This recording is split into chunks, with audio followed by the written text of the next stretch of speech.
The suspected shooter, 24-year-old James Egan Holmes, was arrested in the parking lot shortly after. Police found 3 weapons in his car. Another gun was found in the theater. A senior law enforcement official tells CNN they were all bought legally. It's reinvigorating the gun control battle, the gun control debate, rather, and New York Mayor Michael Bloomberg wants action. Listen here. I mean, there's so many murders with guns every day. It's just got to stop. And instead of the 2 people, President Obama and Governor Romney, talking in broad things about they want to make the world a better place, okay, tell us how. And this is a real problem. We're joined now by the Reverend Jesse Jackson. He's the president of the Rainbow Push Coalition and the former Republican presidential candidate, former Speaker of the House, Newt Gingrich. Gentlemen, thanks to both of you for coming in on this horrendous day. You agree with Michael Bloomberg that both the president and Mitt Romney, they got to start dealing with this issue of gun control? We must move from prayer and condolences to policy. This is not just an incident. This is a pattern. It's Aurora today. It's Columbine. It's Arizona. 30,000 Americans are killed a year from gunfire.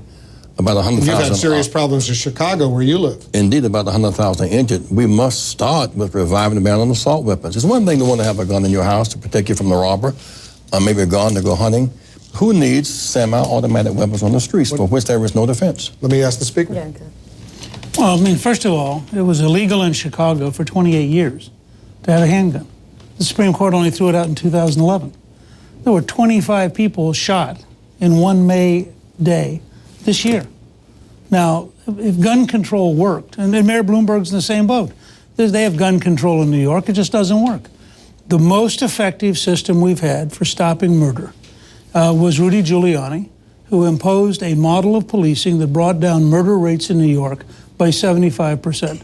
And it starts by focusing on the criminal. The president was right today. What we are watching tonight is the result of an evil act. Evil acts should be punished decisively, immediately, swiftly. People should learn a civic lesson that we're not going to tolerate certain things. This is unacceptable in a civilized society. He shouldn't be tied up with lawyers for 10 years and psychiatrists for 10 years.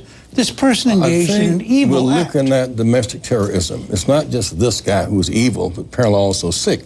The guy in Columbine, the kids in Columbine, the people in Arizona. Or Virginia Tech. Northern Illinois University.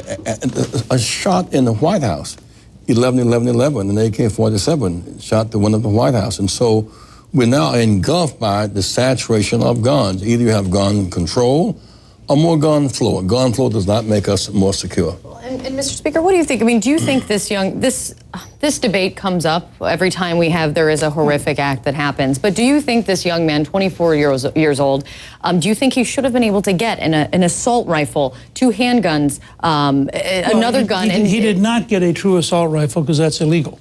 So if he has a legal weapon, it's not a true assault rifle because it's illegal in the United States to get when you see film of various drug dealers using weapons that are submachine guns, those are illegal weapons by definition. Sophisticated, whatever it was. It killed a lot of people, and 71 people were shot. 71 people were shot, and I think the correct answer is to deal directly and immediately with this person so decisively that other people learn a lesson. This is not, I mean, look what's happening in Arizona, where this guy is going to be, interviewed and inspected and thought about and tried and lawyered forever. You mean the Gabby Giffords? This guy, Holmes, cannot be a trophy for a bad policy. So you lock up and arrest a very sick man. What about the 71 people who were shot?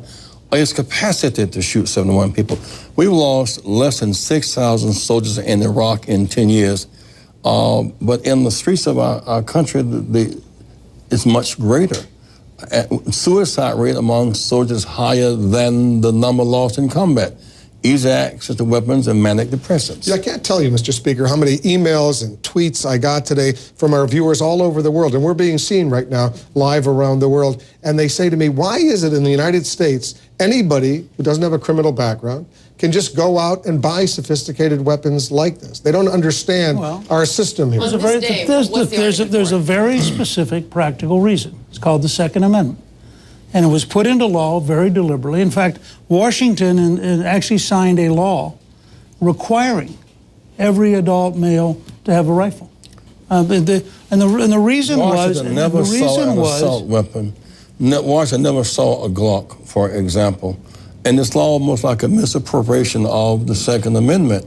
To use guns to hunt the militia when you're under attack, or use guns to hunt rabbit, deer.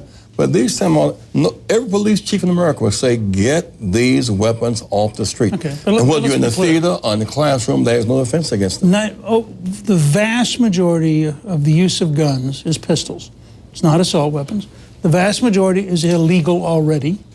The act itself is illegal.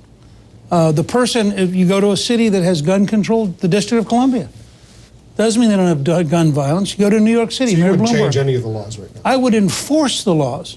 I would be very aggressive in going after people who break the law. I would eliminate most of the appeal process, most of the kind of stuff. People need to see that an evil act is met with an immediate response by the society. Mr. Speaker. With less than 6,000 killed in Iraq in 10 years and 30,000 killed a year at home, it suggests whatever is legal, but it's bad law. Obviously, something needs to be fixed, and we've had a good debate. We're going to definitely continue this conversation down the road.